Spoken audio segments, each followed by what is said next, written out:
Bacon ടെക്കിൻ്റെ പുതിയൊരു വീഡിയോയിലേക്ക് എൻ്റെ എല്ലാ കൂട്ടുകാർക്കും സ്വാഗതം. ഇന്ന് വായിലിട്ടാൽ അലിഞ്ഞു പോകുന്ന നല്ല ടേസ്റ്റി ആയിട്ടുള്ള ഒരു പഞ്ഞി പോലത്തെ കേക്കിൻ്റെ റെസിപ്പി ആയിട്ടാണ് വന്നിരിക്കുന്നത്. ബേക്കിംഗ് പൗഡറോ ബേക്കിംഗ് സോഡയോ സൺഫ്ലവർ ഓയിലോ ഒന്നും ചേർക്കില്ല ഈ കേക്കിന്.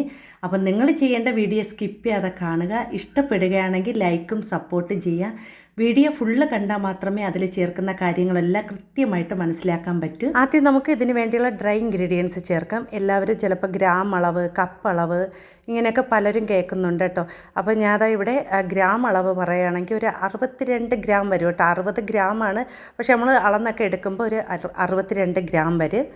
കപ്പ് അളവാണെന്ന് പറയുന്നെങ്കിൽ നിങ്ങൾ കപ്പ് അളവ് എടുക്കുമ്പോൾ അരക്കപ്പ് അളവിൽ എടുക്കാം കേട്ടോ. അപ്പം അത് മെഷർമെൻറ്റ് കപ്പ് ഉണ്ടെങ്കിൽ അതാണ് എളുപ്പം കേട്ടോ. ഇതുപോലെ അരക്കപ്പ് അളന്നെടുക്കണം. നമ്മൾ കുത്തി നിറച്ച് അളന്നെടുക്കാൻ പാടില്ല. ആ ലെവൽ ചെയ്ത് വേണം നമ്മൾ മാവ് അളന്നെടുക്കാൻ. അതിനുശേഷം നമ്മളിതിനെ ഒന്ന് അരിച്ചെടുക്കണം. നമ്മളിതിൽ ബേക്കിംഗ് പൗഡറോ ബേക്കിംഗ് സോഡയോ ഒന്നും ചേർക്കുന്നില്ല. അപ്പോൾ ഈ ഒരു മാവ് നല്ലതുപോലെ ഒന്ന് അരിച്ച് വയ്ക്കാം. അപ്പം ഞാനവിടെ അരിപ്പയിലേക്ക് ഇട്ട് കൊടുത്തിട്ടുണ്ട്. ഇനി സ്പൂൺ കൊണ്ട് ഒന്ന് നല്ലതുപോലെ ഒന്ന് അരിച്ചെടുക്കാം.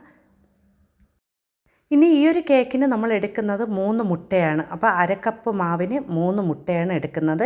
അപ്പോൾ 3 മുട്ട എടുക്കുമ്പോൾ അതിൻ്റെ മഞ്ഞയും വെള്ളയും ഒന്ന് മാറ്റി 2 പാത്രത്തിലാക്കി എടുക്കണം കേട്ടോ. സാധാരണ നമ്മൾ കേക്ക് ചെയ്യുമ്പോൾ ഞാൻ ഇതുപോലെ വേർതിരിച്ചെടുക്കില്ല. അത് നമ്മൾ ഫുള്ളിട്ടാണ് നമ്മൾ ബീറ്റ് ചെയ്തെടുക്കുന്നത്. ഇതങ്ങനെയല്ല.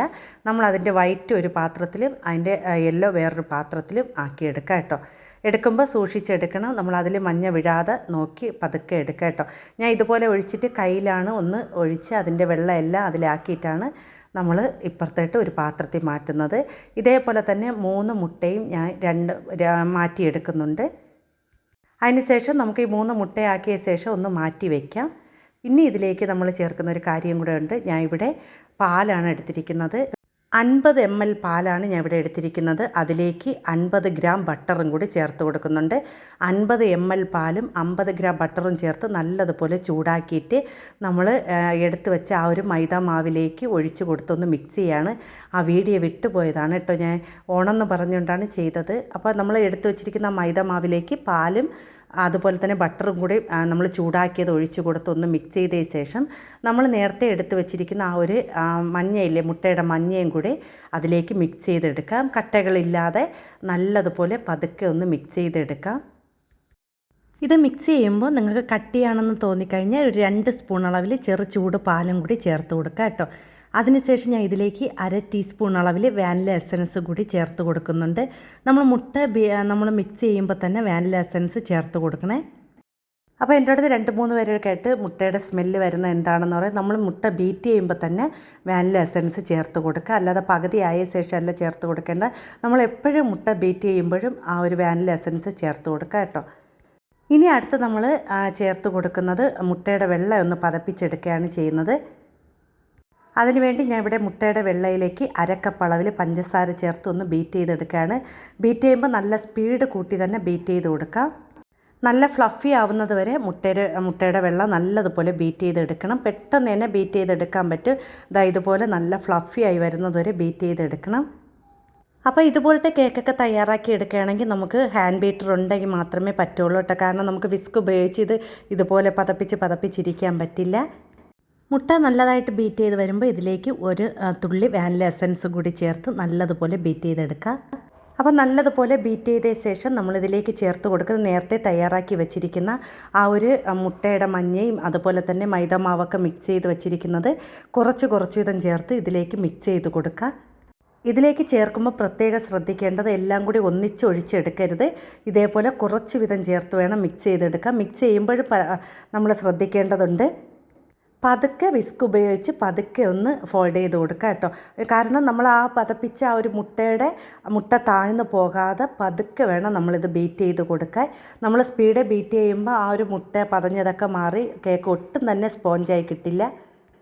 അപ്പോൾ നമുക്കിത് കുറച്ച് ഇത് ചേർത്ത് വേണം ഇത് നമ്മൾ മിക്സ് ചെയ്തെടുക്കുക കേട്ടോ. എല്ലാം കൂടി ഒന്നിച്ച് ചേർക്കാതെ ഇതുപോലെ പതുക്കെ ഒന്ന് മിക്സ് ചെയ്ത് കൊടുക്കുക. എല്ലാ ഭാഗത്തും ഒന്ന് മിക്സായി കിട്ടണം. അതിനുശേഷം ബാക്കിയിരിക്കുന്ന എല്ലാം കൂടി ഞാൻ അതൊന്ന് ചേർത്ത് കൊടുത്ത് മിക്സ് ചെയ്തെടുക്കുകയാണ് കേട്ടോ. അപ്പോൾ ഈ ഒരു കേക്ക് ചെയ്യുമ്പോൾ ഇത്തിരി ചെറിയ ബുദ്ധിമുട്ടൊക്കെ തോന്നും, എങ്കിലും കുഴപ്പമില്ല കേട്ടോ. നല്ല പഞ്ഞി പോലത്തെ കേക്കാണ്. നമ്മൾ ചെയ്യുമ്പോൾ പതുക്കെ ഒന്ന് ശ്രദ്ധിച്ച് ചെയ്യുകയാണെങ്കിൽ നല്ല സ്പോഞ്ചായിട്ടുള്ള ഈ ഒരു കേക്ക് തയ്യാറാക്കി എടുക്കാൻ പറ്റും.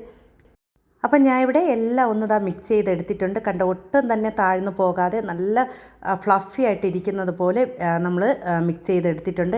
പിന്നെ ഇത് വേവിക്കാനും നമ്മൾ വേവിക്കുമ്പോൾ ശ്രദ്ധിക്കേണ്ട കുറച്ച് കാര്യങ്ങളുണ്ട്. അപ്പോൾ നിങ്ങൾ വീഡിയോ സ്കിപ്പ് ചെയ്യാതെ കണ്ടാൽ മാത്രമേ എല്ലാ കാര്യങ്ങളും മനസ്സിലാക്കാൻ പറ്റുള്ളൂ. അപ്പോൾ ഞാൻ ഇവിടെ കേക്ക് ടിൻ എടുത്തിട്ടുണ്ട്. ഞാൻ ഇവിടെ ഇത് 6 ഇഞ്ചിൻ്റെ കേക്ക് ടിന്നാണ് എടുത്തിരിക്കുന്നത്. അതിലേക്ക് നമ്മൾ താഴെയും അതുപോലെ തന്നെ സൈഡിലും ബട്ടർ പേപ്പർ കട്ട് ചെയ്ത് വെച്ച് കൊടുത്തിട്ടുണ്ട്. ഇനി ഇതിലേക്ക് നമ്മൾ എടുത്തു വച്ചിരിക്കുന്ന ആ ഒരു മിക്സും കൂടി ഒഴിച്ചു കൊടുക്കുകയാണ്. അപ്പോൾ ഞാൻ ഇവിടെ എല്ലാം ഒന്ന് ഇതുപോലെ ഒന്ന് ഒഴിച്ചു കൊടുക്കുകയാണ്.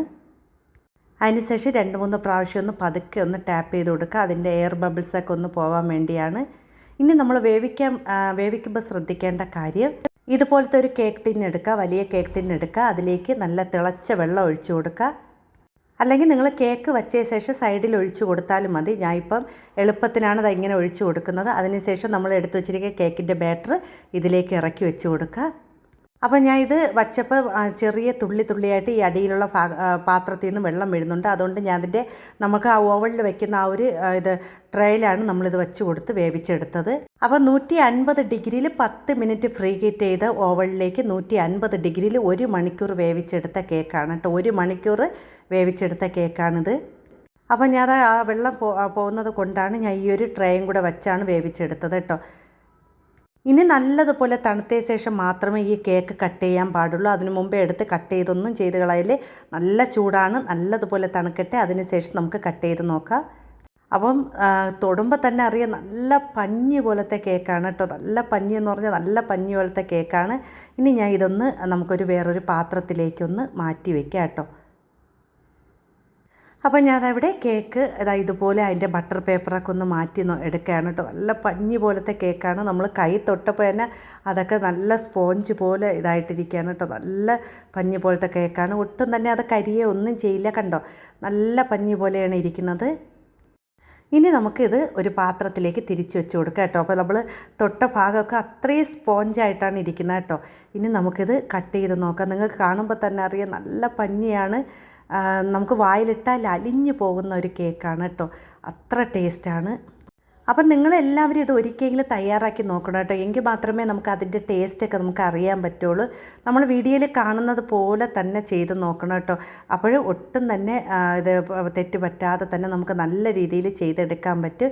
ഇനി ഇതിനെ കട്ട് ചെയ്ത് നോക്കാം. അപ്പോൾ ഞാൻ അതവിടെ ഒന്ന് കട്ട് ചെയ്ത് നോക്കണം കേട്ടോ. അപ്പോൾ നല്ല പഞ്ഞി പോലത്തെ കേക്ക്, നമുക്ക് അത് വയ്ക്കുമ്പോൾ തന്നെ നിങ്ങൾക്ക് കാണുമ്പോൾ തന്നെ അറിയാം നല്ല സ്പോഞ്ചാണ് കേട്ടോ. വായിലിട്ടാൽ അലിഞ്ഞു പോകുന്ന നല്ല പഞ്ഞി പോലത്തെ കേക്കാണ്. അപ്പോൾ നിങ്ങൾ നോക്കി, ബേക്കിംഗ് പൗഡറോ ബേക്കിംഗ് സോഡയോ ഒന്നും ചേർത്തില്ല. നല്ല സോഫ്റ്റ് നല്ല പഞ്ഞി പോലത്തെ കേക്കാണ്. കഴിക്കാനാണെങ്കിൽ നല്ല ടേസ്റ്റായിരുന്നു കേട്ടോ. അപ്പോൾ ഇതെല്ലാവരും ഒരിക്കലെങ്കിലും തയ്യാറാക്കി നോക്കണം. നിങ്ങൾക്ക് ഈ ഒരു വീഡിയോ കണ്ടിട്ട് ഇഷ്ടപ്പെടുകയാണെങ്കിൽ ലൈക്കും സപ്പോർട്ടും ചെയ്യണേ.